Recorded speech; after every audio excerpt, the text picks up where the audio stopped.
Okay, let's walk through configuring the UZ series zone panel for boiler with heating zones and using indirect water for domestic water. First, when we power up the control, we're going to see it, the display light up. It's going to show the revision of firmware that's on it. And then it's going to show us standby mode. Now from standby, if we press our up arrow button, we can go through and find out whether priority is on or off, where each zone, what in switch they're assigned to, whether the purge timer is on or off, pump exercising, priority on or off, so forth. Now to adjust those, we're going to press and hold the up and down arrows together for 5 seconds. Now it shows where zone 1 is set up for a pump. We can change that if we wanted to a valve. In this case, we're staying with pumps. We use our mode button to cycle through. Our zones are going to remain pumps. Okay. In this case, we do want priority on. So we're going to change that to priority on. We'll hit our mode button again. Active. The primary pump is active.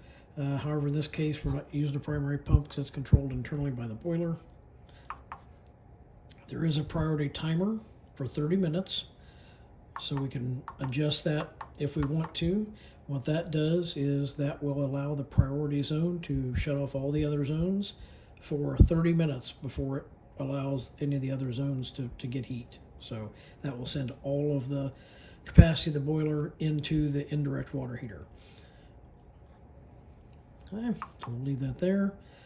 Zone 1, we do want to change this because when we've got priority on, then zone 1 makes the in switch 3, which is the bottom one, the priority zone. So whenever zone 1 calls, that's going to take priority and that's going to close in switch 3. So that's why these two XX terminals are wired to the domestic water contacts on the boiler. Okay. The other zones, we can leave those on in switch 1, which is the top one, and that'll be wired to your heating contacts on the boiler.